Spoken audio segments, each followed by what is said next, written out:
Welcome to Raji sari creation. Next batch வந்து 1st August 2024ல start பண்ண போகிறோம். கிளாஸ் ஜாயின் பண்ணணும்னா கீழே உள்ள நம்பருக்கு வாட்ஸ்அப் மெசேஜ் பண்ணுங்கள். ஓகே, இன்றைக்கி என்ன பார்க்க போகிறோம் அப்படின்னு பார்த்தீங்கன்னா ஹனி ஹோம் ஸ்டிச் தான் பார்க்க போகிறோம். ஓகேயா, அதுக்கு நான் என்ன பண்ணுறேன், ஒரு 1 ரூபி காயின் எடுத்து நீட்டாக நான் வந்து ஒரு சர்க்கிள் பண்ணிக்கிறேன்.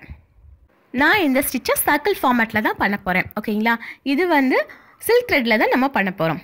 ஓகே, சில்க் த்ரெட்டில் 2 ஸ்ட்ராண்ட் எடுத்து நீட்டாக நாட் போட்டு எக்ஸஸாக உள்ள அதை வந்து கட் பண்ணிடுவோம். ஓகேங்களா, கட் பண்ணிவிட்டு நான் இப்போ என்ன பண்ணுறேன்னா செயின் ஸ்டிச் தான் போடுறேன். ஓகேயா, ஃபுல்லாக சர்க்கிளை சுற்றி ஃபஸ்ட்டு என்ன பண்ணுறேன், செயின் ஸ்டிச் போடுறேன்.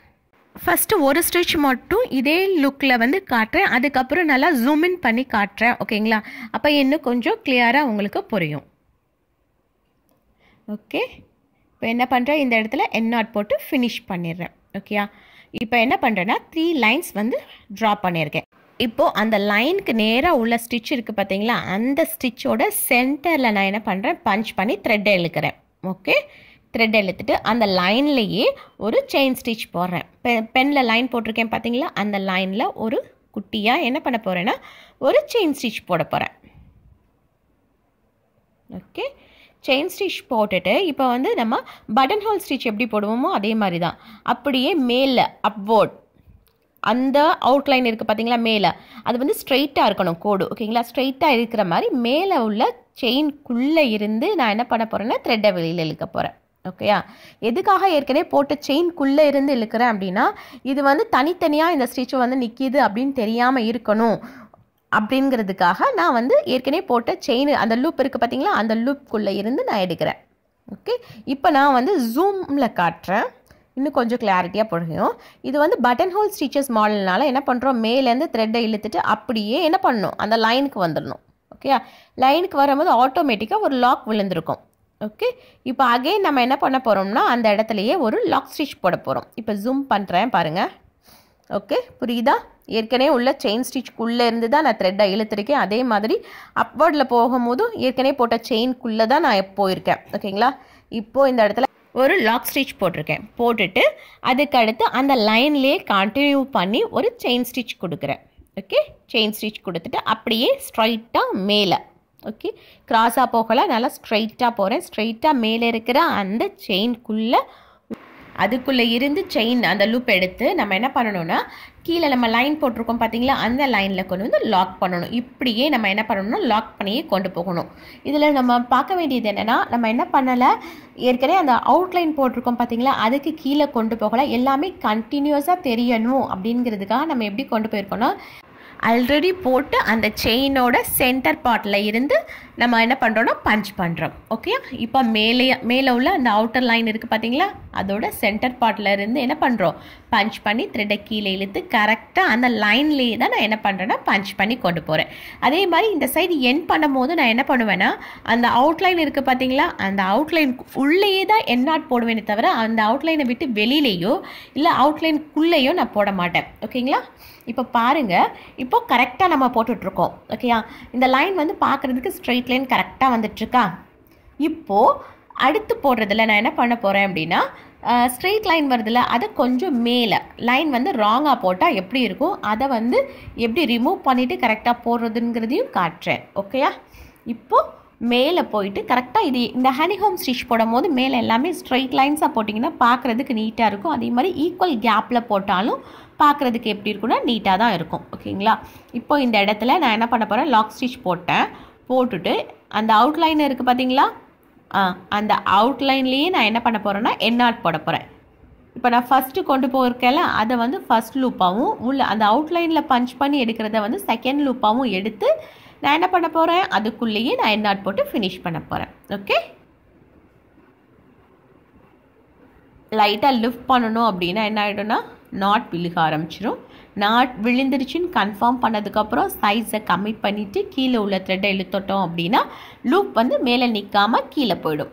ஓகே, இப்போ ஃபஸ்ட் லைன் வந்து கம்ப்ளீட் பண்ணியாச்சு. இப்போ செகண்ட் லைன் எப்படி பண்ண போகிறோம் அப்படின்னா, ஏற்கனவே இப்போ ஃபஸ்ட்டு அந்த லைன்லேயே நம்ம செயின் ஸ்டிச் போட்டிருக்கோம் பார்த்தீங்களா, அந்த செயின் ஸ்டிச்சுக்குள்ளேயே நடுவில் தான் பண்ண போகிறோம். இப்போ பாருங்கள், இப்போ த்ரெட் எடுக்கிறதும் அந்த அவுட்லைனுக்குள்ளேருந்து தான் நான் என்ன பண்ணுறேன்னா லூப் எடுக்கிறேன். ரைட்டா, இப்போது அடுத்து ஸ்டிச் பண்ண போகிறது எப்படி பண்ண போகிறேன் அப்படின்னா நார்மல் அந்த லைன்லேயே ஒரு செயின் ஸ்டிச் கொடுத்துட்டு இந்த லைன் இருக்குல்ல, மேலே உள்ள லைனோட சென்டர் பொசிஷன் இருக்குது பார்த்தீங்களா, அதில் இருந்து தான் நம்ம கொண்டு வரணும். ஓகேயா, எதுன்னு நான் திருப்பி சொல்கிறேன் பாருங்கள். இப்போது இந்த இடத்துல ஒரு செயின் ஸ்டிச் கொடுக்குறேன். இந்த செயின் ஸ்டிச் நான் கொடுக்கும் போது மேலே உள்ள லைன் இதுக்கு நேராக இருக்குது பார்த்தீங்களா, அந்த லைனோட சென்டர் பொசிஷனா அப்படின்னு செக் பண்ணி பார்த்துட்டு தான் நான் கீழே வந்து என்ன பண்ணுவேன்னா லைன் கொடுக்குறேன். ஓகே, ஒவ்வொரு லைனோட சென்டர் பொசிஷனுக்குள்ளே இருந்து தான் நம்ம என்ன பண்ணணும்னா த்ரெட்டை எடுக்கணும். அதே மாதிரி தான் எடுத்ததுக்கப்புறம் லாக் ஸ்டிச் போட்டுட்டு அதுக்கப்புறம் அடுத்த கேப்பை நம்ம எப்படி கொண்டு போகணும், ஏற்கனவே இப்போ மேலே உள்ளதில் அந்த சென்டர் ரெண்டாவது இருக்குது பார்த்தீங்களா, அதோட சென்டர் பொசிஷன் எதுன்னு பார்த்துக்கிட்டு அதுக்கு நேராக கீழே இழுக்கணும். ஓகேயா, அப்போ தான் பார்க்குறதுக்கு நீட்டாக இருக்கும். இப்போது அந்த லைன்லேயே நம்ம என்ன பண்ணணும்னா ஒரு லாக் ஸ்டிச் போடணும். அகெயின் இப்போ அடுத்து போட போகிறது எப்படி போட போகிறேன்னா, லைன்லேயே போடாமல் லைனை விட்டு கொஞ்சம் மேலே பஞ்ச் பண்ணி நான் என்ன பண்ண போகிறேன்னா ஸ்டிச்சஸ் போட போகிறேன். ஓகேங்களா, அப்போ அன்ஈவனாக போட போகிறேன். ஓகேங்களா, இப்போ பாருங்கள் கரெக்டாக நான் லைனில் பஞ்ச் பண்ணல, லைனை விட்டு மேலே தான் நான் பஞ்ச் பண்ணியிருக்கேன். இதே மாதிரி ஒரு 3 ஸ்டிச் நான் வந்து அன்ஈவனாக போட்டு காட்டுறேன் பாருங்கள். அப்போ தான் அதோட அவுட்புட் வந்து தெரியும் உங்களுக்கு எப்படி இருக்குது. ஓகே, கீழே லாக் பண்ணிவிட்டு நெக்ஸ்ட்டும் கரெக்டான லைனில் பஞ்ச் பண்ணல, லைனை விட்டு மேலே தான் நான் என்ன பண்ணுறேன்னா பஞ்ச் பண்ணுறேன். மேலே போயிட்டு சென்டர் பொசிஷனில் த்ரெட்டை உள்ளே விட்டு எடுத்து கீழே கொண்டு வந்து லாக் பண்ணுறேன். ஓகே, உங்களுக்கு தெரியுதா, லைனில் பண்ணலை ஆனால் ஷேப் வந்து க்ராஸாக போகிறது தெரியுதா. ஓகே, இப்போ 3வது ஷேப் போட போகும்போது தான் நல்லாவே விசிபிளாக தெரியுது ஓகே லைனில் இல்லை அப்படின்னு. அப்போ என்ன பண்ணலாம் அப்படின்னா இதை ஃபுல்லாக நம்ம என்ன பண்ணால் ரிமூவ் பண்ணிடணும். ரிமூவ் பண்ணதுக்கப்புறம் ஹோல்ஸ் எல்லாம் இருக்கும் பார்த்தீங்களா, அந்த ஹோல்ஸை வந்து எப்படி வந்து சேஞ்ச் பண்ணுறதுன்னு காட்டுறேன் பாருங்கள். இப்போது நான் ரிமூவ் பண்ணுறேன் எல்லாத்தையுமே. ஓகேங்களா, ஏன்னா எதுவுமே வந்து அந்த லைன்லேயே பஞ்ச் பண்ணல. இப்போ ரிமூவ் பண்ணுறதுமே அந்த லைனை விட்டு ஒரு பாயிண்ட் மேலே தான் நான் பஞ்ச் பண்ணியிருக்கேன். அதனால் எல்லாத்தையுமே நான் ரிமூவ் பண்ணிவிட்டு இப்போ நீடிலோட பேக் சைடு வச்சு நான் என்ன பண்ணுறேன்னா இந்த மாதிரி ஃபேப்ரிக்கை தேய்ச்சி விட்றேன். ஓகேங்களா, இப்படி தேய்க்கும் போது அந்த இடத்துல ஹோல்ஸ் இருந்துச்சு பார்த்தீங்களா, அது ஃபுல்லாகவுமே உங்களுக்கு என்ன ஆகிடும்னா க்ளோஸ் ஆகிடும். இப்போ இனிமேல் நம்ம ஸ்டிச் பண்ணோம்னா பார்க்குறதுக்கு எப்படி இருக்கும்னா நீட்டாக இருக்கும். ஓகேங்களா, ஹோல்ஸ் விழுந்துருச்சுன்னா அதே ஹோல்ஸ்லேயே நம்ம என்ன பண்ணக்கூடாதுன்னா பஞ்ச் பண்ணி எடுக்கக்கூடாது. இந்த மாதிரி நீடில் பேக் சைடு வச்சு நீங்கள் எடுத்துட்டீங்க அப்படின்னா ஹோல்ஸே இல்லாத மாதிரி ஆயிருமா, அதுக்கப்புறம் நீங்கள் ஸ்டிச் போட்டிங்கன்னா நீட்டாக இருக்கும்.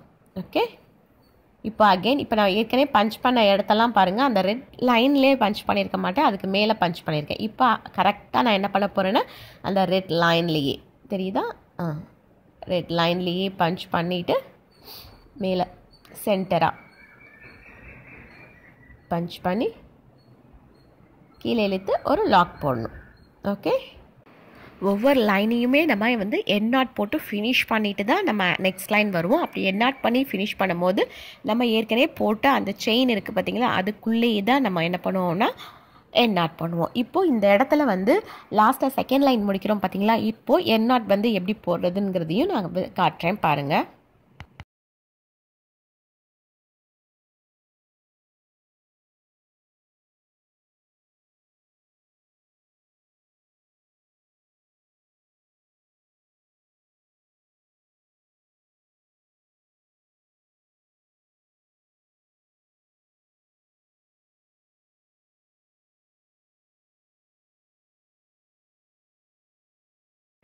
இப்போ பாருங்கள் ஏற்கனவே போட்டு அந்த அவுட் லைன் இருக்குது பார்த்தீங்களா, அந்த அவுட் லைனுக்குள்ளேயே நான் என்ன பண்ணுறேன்னா சென்டரில் பஞ்ச் பண்ணி த்ரெட் எடுக்கிறேன்.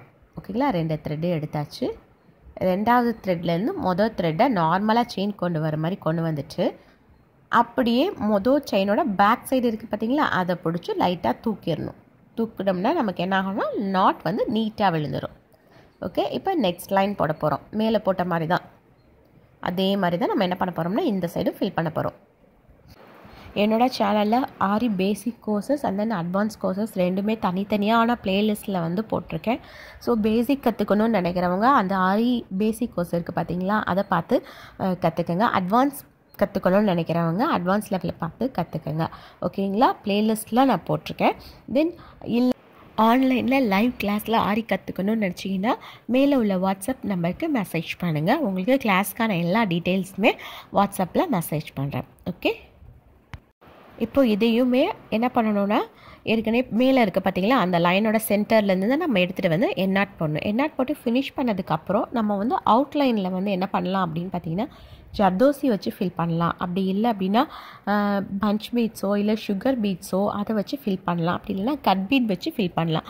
நான் கட் பீட் வச்சு ஃபில் பண்ணியிருக்கேன். கட் பீட் வச்சு ஃபில் பண்ணும்போது நான் ஒவ்வொரு கட் பீடாக தான் உள்ளே இன்சர்ட் பண்ணி நான் லாக் பண்ணியிருக்கேன். ரெண்டாக நான் பண்ணல. ஓகேங்களா? ஒவ்வொரு பீடாக நம்ம லாக் பண்ணும்போது என்ன ஆகும்னா நல்லா டைட்னஸ் அண்ட் தென் கிரிப்பு கிடைக்கும் அந்த இடத்துல. ஓகேங்களா? அதாவது ஆரி ஃப்ரேம்லேருந்து கிளாத்தை ரிமூவ் பண்ணதுக்கப்புறமும் நமக்கு வந்து லுக் வந்து நீட்டாக இருக்கணும் அப்படின்னா நம்ம என்ன பண்ணலான்னா சிங்கிள் பீடாக நம்ம லாக் பண்ணோம்னா நீட்டாகவும் இருக்கும். ரிமூவ் பண்ணதுக்கப்புறம் அது வந்து அலைன்மெண்ட் வந்து சேஞ்ச் ஆகாது. ஓகேங்களா?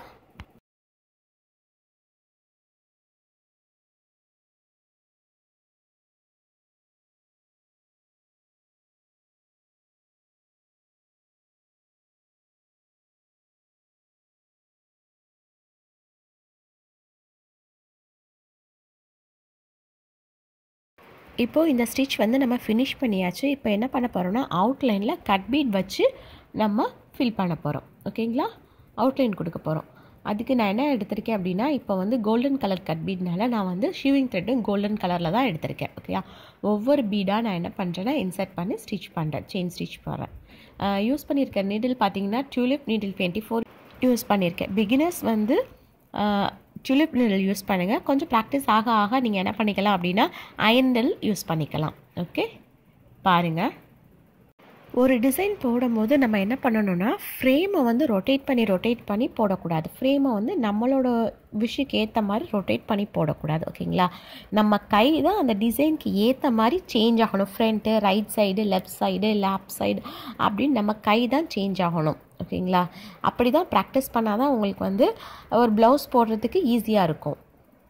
பாருங்கள், ஃப்ரேமை வந்து நான் என்ன பண்ணியிருக்க மாட்டேன்னா மூவ் பண்ணியிருக்க மாட்டேன். அதுக்கு பதிலாக ஹேண்ட்ஸை தான் என்ன பண்ணியிருப்பேன்னா மூவ் பண்ணி போடுவேன். அப்படியே தான் நீங்கள் ஃபஸ்ட்லேருந்தே ப்ராக்டிஸ் பண்ணிங்கன்னா உங்களுக்கு வந்து ப்ளவுஸ் போடுறதுக்கு ரொம்ப ஈஸியாக இருக்கும்.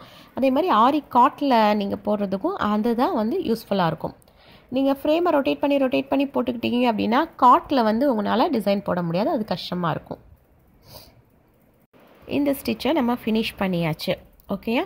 Okay, thank you. Thanks for watching. Please subscribe my channel for more videos. Thank you.